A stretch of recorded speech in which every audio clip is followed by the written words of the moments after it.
quite remarkably, thousands of local residents are said to be pitching in at the scene, helping out however they can. And amid the stories of despair, there are some tales of survival emerging and new heroes being made. So far, at least 14 people have been rescued, including a 65-year-old woman who was pulled out of the water. The woman had been trapped inside the ship's bow for hours. You can see her right there coming out, and she was discovered by divers who had been swimming back and forth searching for survivors. Really an amazing story, and many people, of course, are waiting to hear more news like this. And we can't forget the people who are doing the rescuing. One of the divers describes finding a young man trapped in a cabin.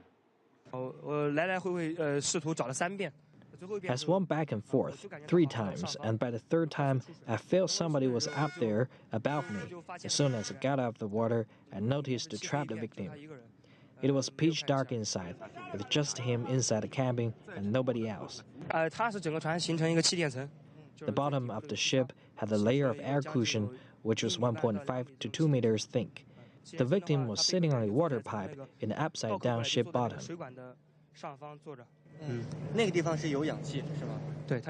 There was a thin layer of air. I handed over my diving gear to him. Later, a colleague came and gave a new set to me.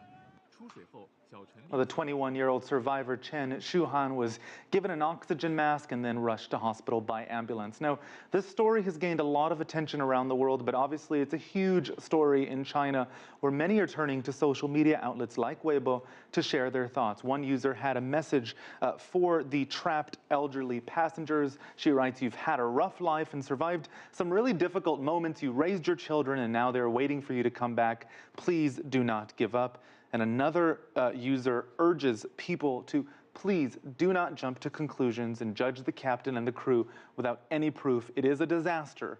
They are also victims. If human error led to the sinking, an investigation will show that. Many people, of course, concerned about the fate of the more than 400 people on board and also wanting answers.